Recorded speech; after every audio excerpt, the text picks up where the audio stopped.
Hey Oh, everybody, we are back. We are so sorry for the inconvenience. Mikey, are you there? I'm here. Oh, so okay, awesome. That means you can hear us then. Okay, so I we're can gonna hear go you, I ahead. just can't see you. You're gonna go ahead and continue. So go ahead, Jada. So, Mikey, in what year you decided to move here in San Diego? What made you want to come to our beautiful city? Let's see. I believe it was August of 1999 that I actually moved to San Diego, Mhm. and it was wanted a different change of scenery from Rochester, New York. Oh, okay. Okay. If I Now, can go go ahead. ahead, No, go go ahead. ahead. Okay, so among my research, I was talking that you had when you moved here, you immediately got involved with the Ryan White Foundation. I got involved with the Ryan White process.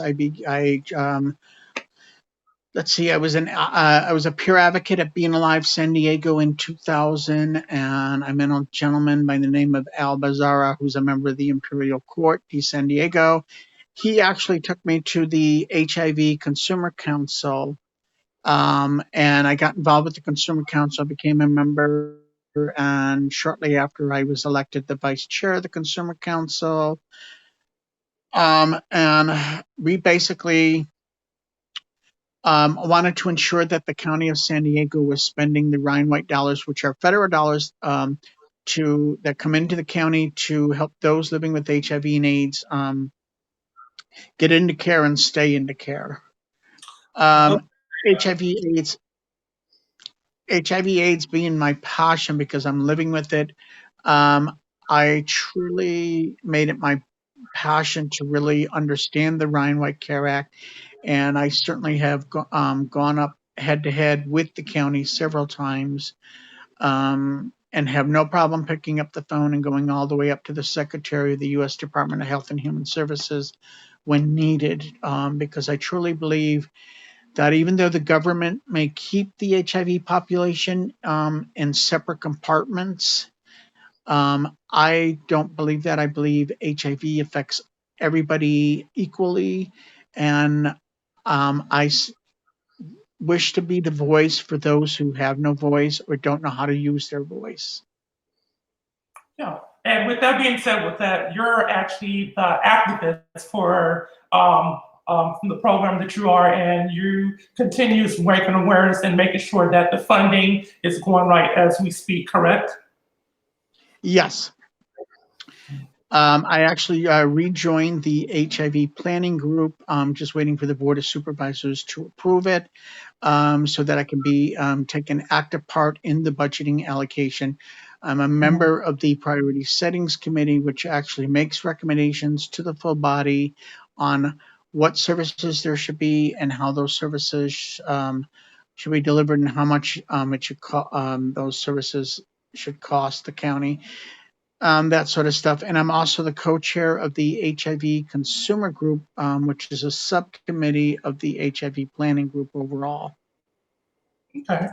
That's pretty cool. I mean, as long as I've known you, and I want to say that I've probably known you over 10 years now, and I always have realized that the HIV community and planning councils and anything that has to do with HIV/AIDS, you've always been on the front line. So I have to commend you for that, because there are a lot of people that I know, but that is one thing that you do. Thank So, you. Thank you. so Thank you. now we're going to start with what a lot of people want to know. What got you started and involved within the Imperial Court? I want to say I believe the Empress at the time was Lala Tu. I went to the annual Scott Carlson Thanksgiving dinner, and I was just amazed as a person living with AIDS going to the Scott Carlson dinner to see all of these people who were serving us and just volunteering there. And it was like, wow, these people really care about the HIV community, and how everybody seemed to be having a good time. So I became a volunteer and used to volunteer for like the state dinners that the Imperial Court used to put on, their coronations. I would be a volunteer for that. And also, I got involved with the Imperial Court as well, the Nikki Awards. Oh, okay. Mikey, what rank did you start when you got involved with Imperial Court? I actually became a member of the Imperial Court. I want to say it was Emperor Chris Grinston and Empress Selena Diamond. I believe they were Emperor and Empress 37.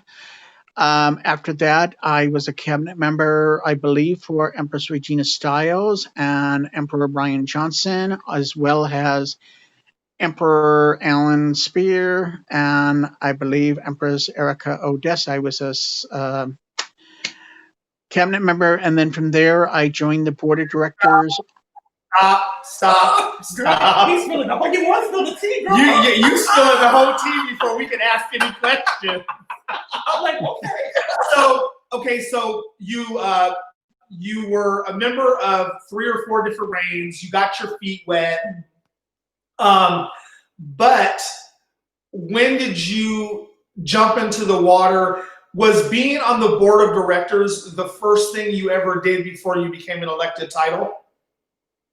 Yes, I actually received a lifetime title from Chris Grinston, and I was the Majestic Scorpion Crown Prince for life under when he stepped down, and then I joined the board of directors when the Imperial Court celebrated the 40th anniversary under the reign of Emperor T. Brian Dickerson and the Ruby Empress Ajax.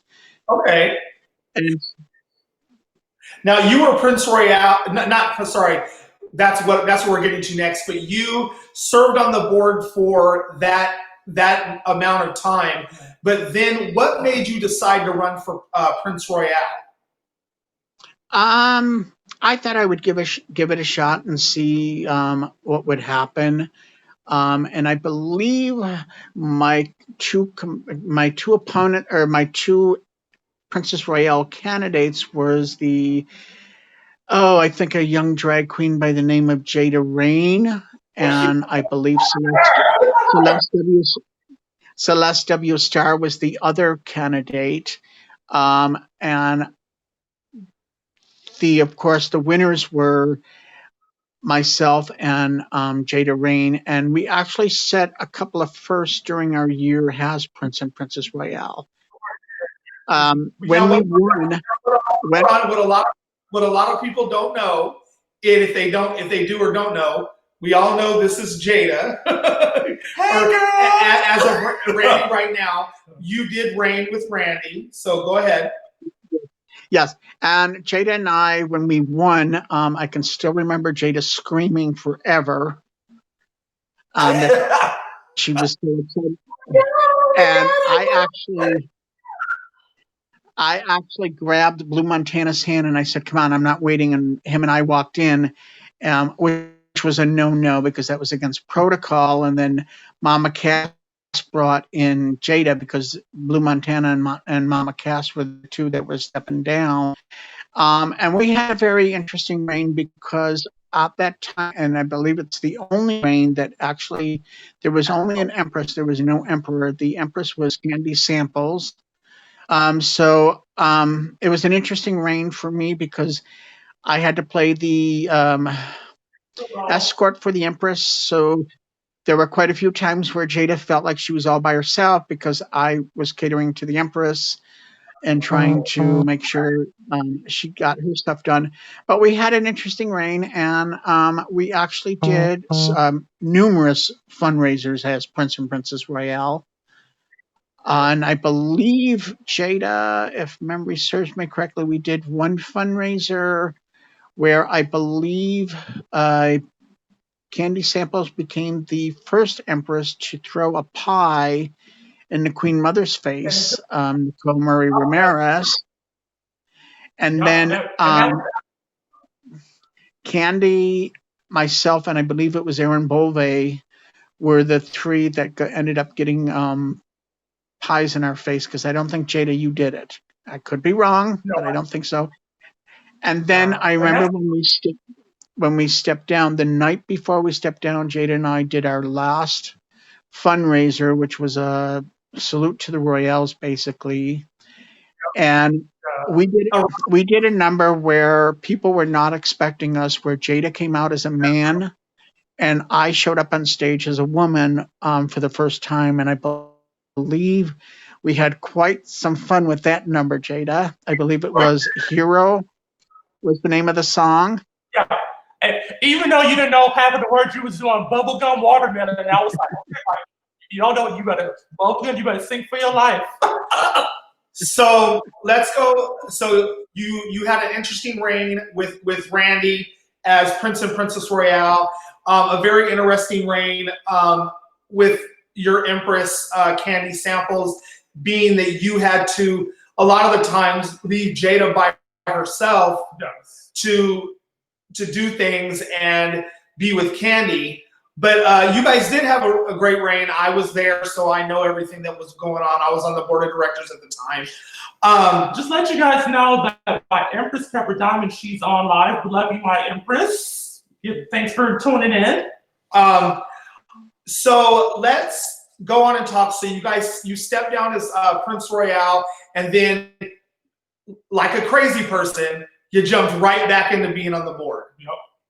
Yes, I came back to the board, and then I became interim president, and I believe the monarchs at the time were Robert Rodriguez and Mia Pearl. And then in February of 2015, I was one of the two candidates for emperor, and I believe the other candidate was Johnny Glenn, and the empress candidate was Tony Saunders. And Tony and I ended up winning. Emperor and Empress 43. What made you decide that you wanted to run for emperor if you were already president of the board? Because I felt that I was ready to step up to the plate and be the face of the court for that year.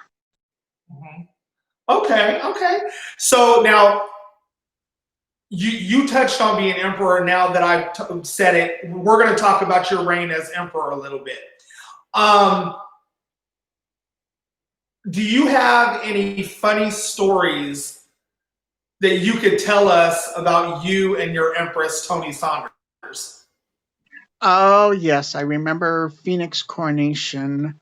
We were at coronation, and just to give everybody a heads up, shortly after we were elected, we met with the Queen Mother like 2 weeks later, and it was on a Wednesday. And I remember Queen Mother Nicole telling us, "Oh, the Emperor has to go to San Francisco." When originally I only had to go to Portland for the 50th anniversary, and we went to San Francisco, and of course we were reigning. And let's just say my Empress sort of snuck out of the ball early with her BFF, Lala 2. So in Phoenix... throwing them So in Phoenix, Tony and I were both told, you guys are not leaving until the crowns are put on their heads, and which is a good thing, because it was the first time that I think Tony and I actually got to see the Queen Mother 1 actually came in. There was a special command for the Emperor and Empress stepping down from Phoenix, and the Queen Mother came in, has a pink bunny rabbit, and nobody knew that it was her until Coco started telling everybody it's Nicole. And we got a picture of, I was able to get a picture of Nicole, my Empress, and Bobby Childers together, which was quite interesting. And then I knew during that year, for my birthday, prior to my birthday, I had decided I was going to shave my hair, provided we got money for it. And I remember my Empress was like, "No, you're not going to get your hair cut." And let's just say at one of the cabinet meetings, it was a little heated, but I ended up getting my hair done on stage. And then we had a birthday party, of which my Empress presented me with the crown. And of course, the crown was actually was actually measured for the crown in San Francisco, and I had my hair. So by the time my birthday came around and I shaved it, I didn't have any hair. So the crown kind of slipped on my head. I know we're talking about you being an emperor, but I want to go back to a story because I think this is hilarious. I mean, maybe not on your end, but I think it was hilarious. I want you to tell the story back when you were Prince Royale and you and Candy went to Palm Springs Pride. Oh, yes. Do you remember that? Oh yes, we went up there with, I believe it was Tiger Fort and a couple other people, because they were riding. Tiger was in the horse contingent. So I thought they were real horses. I did not realize it was people dressed as horses. So Empress Candy, of course, was going to get in the cart, and the cart was hooked up to the horse. So Candy got in the cart, and the horse went one way, and the cart went the other way. And then we finally got it all together, and we walked. I walked beside it, and it was a fun time. But it was very hot in Palm Springs. But I actually enjoyed it. And then I remember we had to get back to San Diego because there was a function going on at Numbers, I believe. It was a birthday party for somebody. Oh, I remember the first time you told me that story, girl, I almost fell out of my chair. Yes. It was like, I remember the cart going backwards, and it's like, oh my God, there goes the Empress. So, Mikey, when you and your Empress was reigning at the time, which is my mother and Tony Summers too, do you have any more memories of even when you guys were reigning together?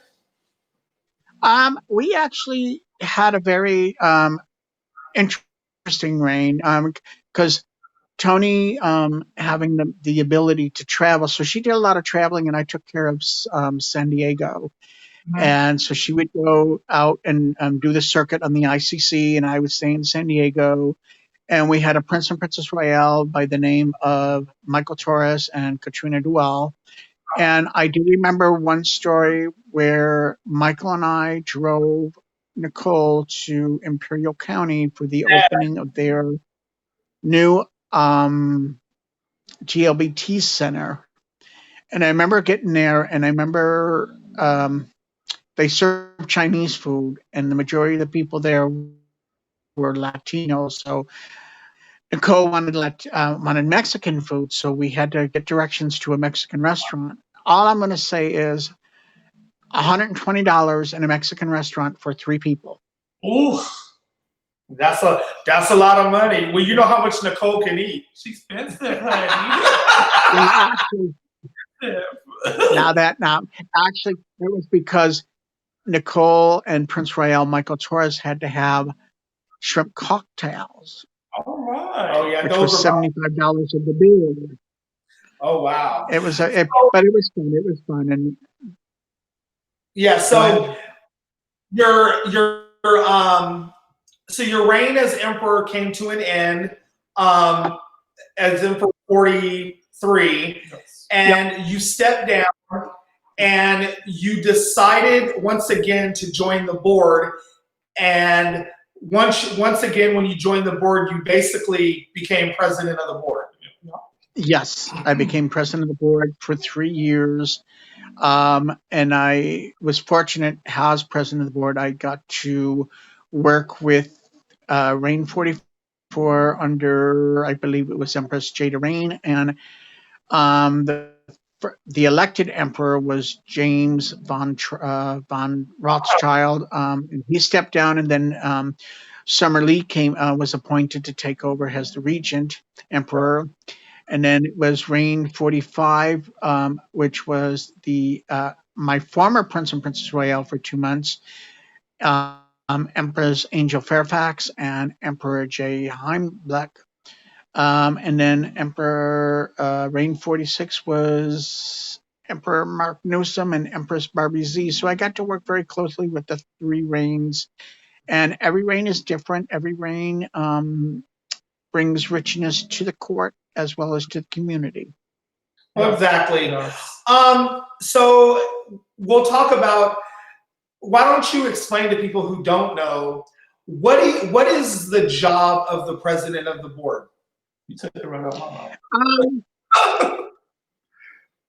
The job of the president of the board is to ensure that the work that the board needs to accomplish all year gets accomplished, and also to work closely with the monarchs, because the monarchs as well as the board of directors are a team, and the board can only have a successful year if the monarchs have a successful year. So it's making sure that everybody is working as a team and things are working out okay.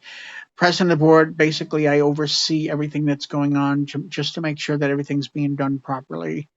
And it's been a rewarding experience. It's opened doors for me.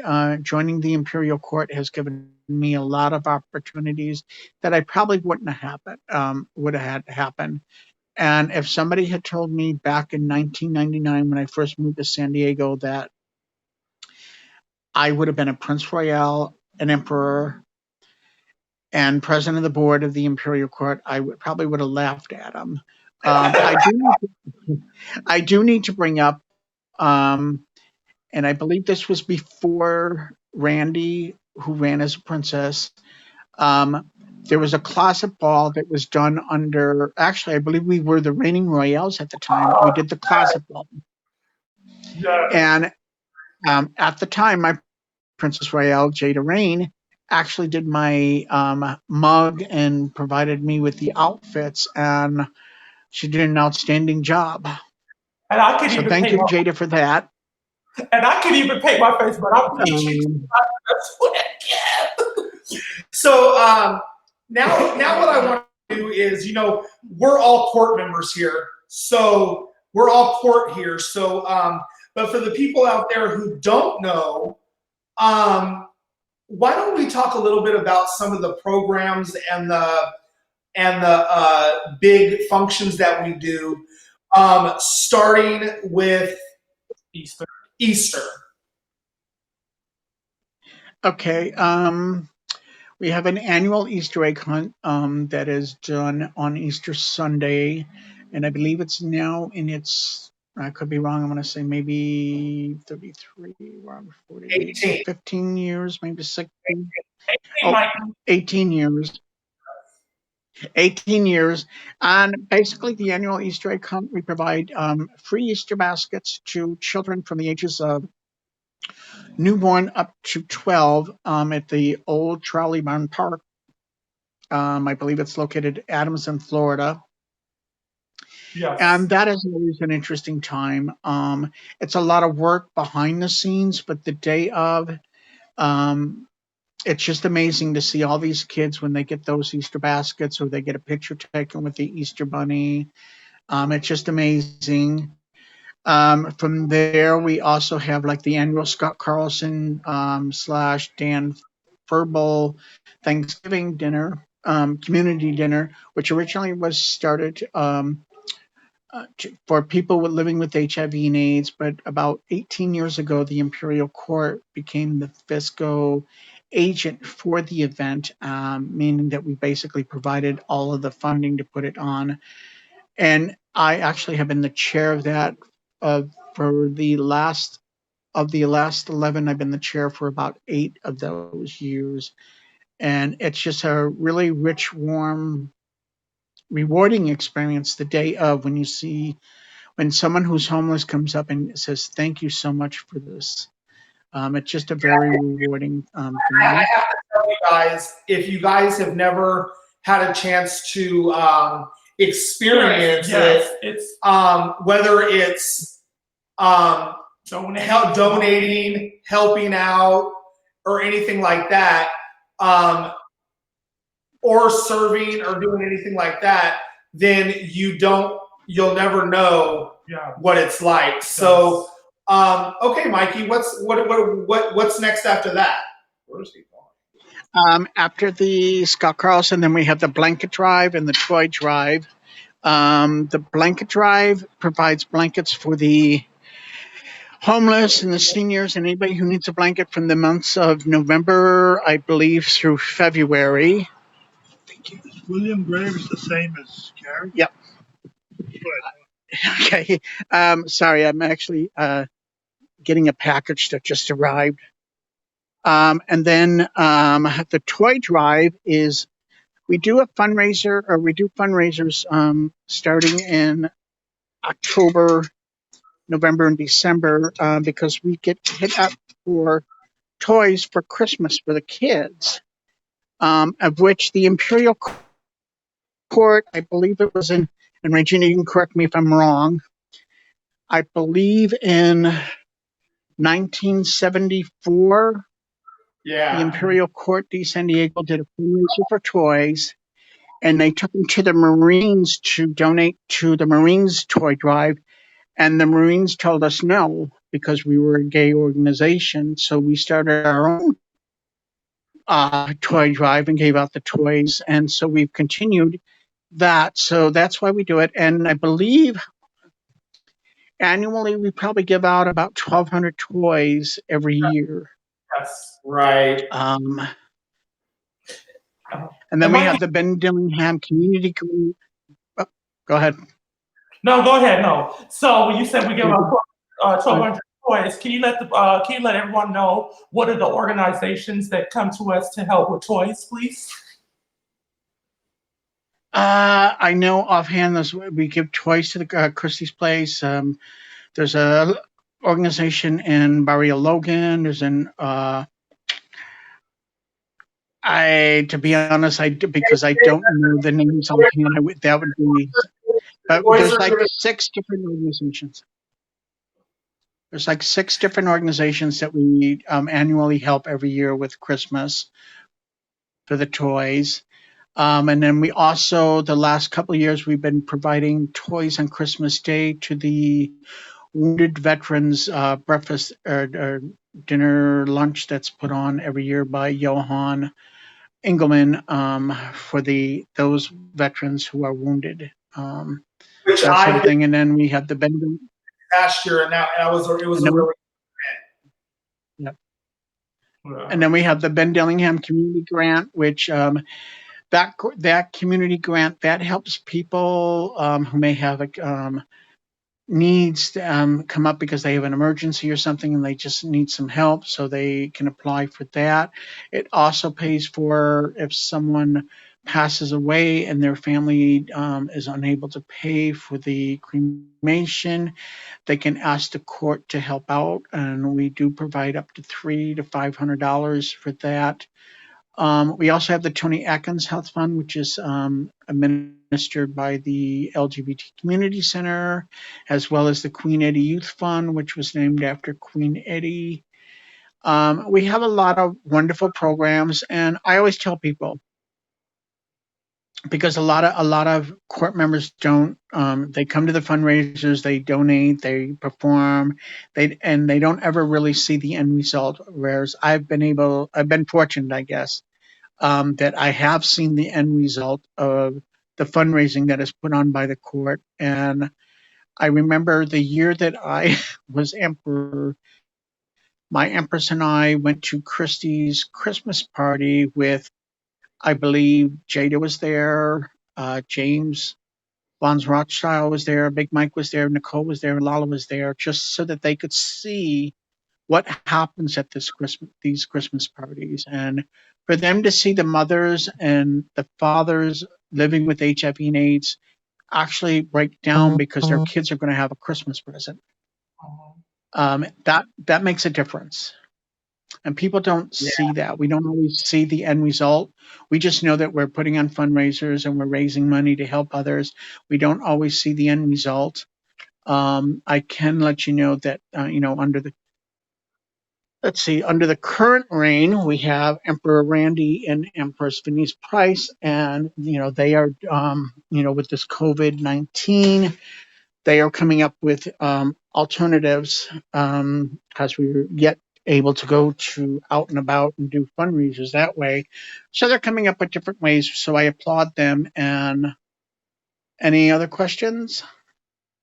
Yes. So, what would you say if you could round it out in like 2 sentences?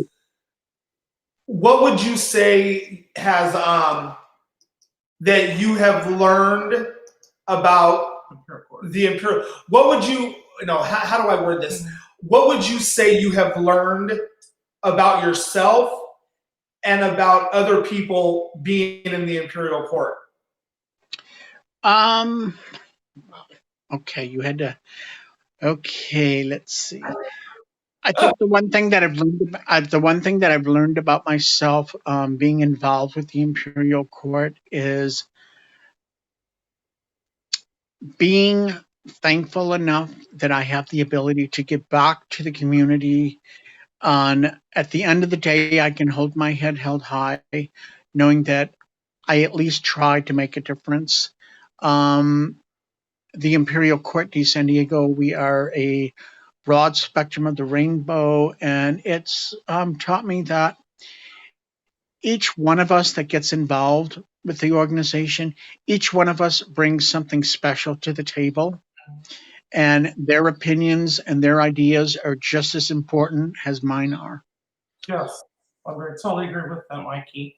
Totally agree. So we are going to switch gears here, and I want to get into. We're done with the court stuff, so let's jump into a little bit more of back into your personal life, and then we're going to end it right after that. Okay. So the first question I have is, when you first moved to where you're at right now, you originally had a dog, if I'm not mistaken, named Buster. Yes, I actually got Buster Brown. I want to say, I believe it was May of 2000. It was a birthday present from my sister and brother-in-law, Dee and Mickey McEwen. And I had him for about 11 years. He died in, I want to say it was 2012. And then in 2000. Hold on. I'm Okay. getting there. Hold on. So I want to say, because I remember some of our conversations that, after your dog Buster had died, you really got into a little bit of a funk. And I would say that your dog's spirit saved your life, really. Mm-hmm. Oh yes, Spirit. Spirit is my current dog. She is a pit bull. She actually was a gift from the board of directors when I stepped down as Prince Royale. Blue Montana actually took me to the county animal shelter, and she was not my first choice. My first choice was a white pit bull, and unfortunately, I was unable to get them because I did not realize that in the state of California, if you are renting, in order to have a pet, your landlord has to sign off on it. So I had to come home and have my landlord actually call the animal control and tell them that it was okay for me to have a dog. So that was something I learned, and I'm going to try and do it so you can see Spirit. Hi, look at That's this my little puppy. Oh, yeah. That's my Spirit. I've had her since 2014. If you were to look up Diva, you would see her picture. She definitely is the true leader. So, Yes. Mikey, so we know that you have a partner. His name is Gary. How did you guys meet? Actually, Gary and I met online. It was one of the HIV support groups online, and we got to talking, and he asked me in late October of 2018, he wanted to come out, and I said, okay. And I was real busy at the time with the Scott Carlson trying to get everything ready that year for Thanksgiving. And the day after Thanksgiving, I got the call that my mom had been placed on life support. So Gary basically stayed here and took care of Spirit while I was gone. And when I came back, they had bonded. And we've been together ever since, and trust me, Gary is a fantastic cook. Since he's We know. come into my life, I've gained 35 pounds. He feed you real good. Oh yeah, he's just an excellent cook, and he actually, I mean, he's the total opposite of me completely. Regina, I know you know Gary personally because you've been over to the house several times. Gary is very eccentric sometimes, and he has an artistic flair for the dramatics. If you ever go on to his Facebook page, some of his pictures, you're kind of like, okay, that's not something I can see Mikey doing, but he keeps me laughing. He keeps me on my toes, and I'm very, very Mikey. glad that we're partnering. Now, Mike, Yes. a lot of people who don't know Gary, if you look at the screen right now, I'm going to go ahead and pop up a picture of Gary. There he is. Yep. If a lot of people don't know Gary, that's Gary right there. He really is a nice guy if you don't know him. But if you don't know him, you're gonna think he's a little crazy. Yes. But if you get to know him, he really is a nice guy. He's a great cook, like Mikey says. If you guys follow Mikey on Facebook, you know why Mikey has gained weight. He literally puts his whole life on Facebook to let people know what's going on, which is a good thing. So yeah. So Mikey, I want to talk about what his life been like with Gary during this pandemic, because you're normally up and out of the house and going out and about and doing court stuff or doing random this or random that, but now being stuck in the house with Gary all the time. How's that going? There have been times when we both have been ready to strangle each other. But luckily, Gary has discovered a new passion. He loves he's growing a vegetable garden outside, and he's just done an amazing job out there growing his vegetables. Last February, he was outside, and I remember him coming in and saying, "You got to come out." And there was a tomato plant, and I'm like, "Did you plant it?" And he's like, "No, I didn't plant it." And we just had tomatoes in February of last year, and he decided to grow a vegetable garden. And so it's been an interesting 3.5 months, not going anywhere. That's all I'm going to say. Right.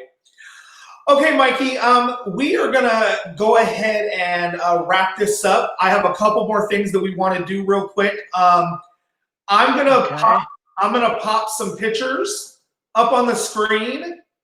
We're going to play a word picture, and then we're going to do a thing called word association, okay?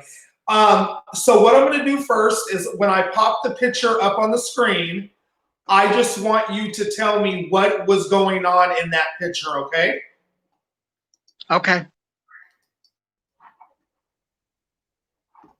Oh my God, Jesus Christ. No, you did not bring up that picture. I think I believe I want to say I was probably 3 years old, maybe 2. And then there's another picture that I'm sure Regina doesn't have, where my brother James is dressed the exact same outfit. Oh, cute. Okay, so here's the next one.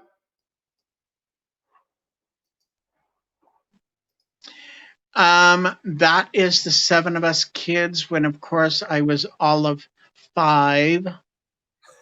Now you're the one in the red, right? I'm actually in the back, on the end. Jimmy is in the middle, and then it's Debbie. The middle row is Darlene, and then Denise, and then the first row is Kevin is the blonde, and then that little munchkin there. His name is Steven. Oh, okay. All right, here's the next one. Oh my God, that's my senior year high school picture. 19 something or other is when I graduated. You was actually the disco diva, huh? You was doing some disco diva realness. All right. But I'm curious. That outfit to me looks like, have you ever seen the movie Carrie? Oh, yes, It looks like the suit Actually, of the guy to the prom. believe it or not, that actually was the what we used to wear back then. So yes, I'm not quite ancient as some people, but I'm up there. All right, one last picture, Mikey. all right. That, I believe that was last year's coronation, or this year's coronation in February. Yes, that was. Very regal. Yep, that was coronation. And they big actually, picture, right? that outfit was designed by, given to me as a gift from Emperor Craig Morgan and his partner John, when for the 50th anniversary in Portland of the ICC. That was a never forget that. Very regal looking. Right. Yeah. All right, Mikey. So now that we played picture, we're going to do a thing called word association. And I'm going to give you a name, and you just say the first word that pops in your head, okay? Oh God, help me. Say Nicole. Nicole.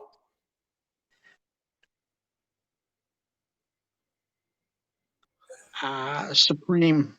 Supreme. All right. Gary. Love. Joan. Who? Your mother's name is Joan. Yeah, Joan. Wow.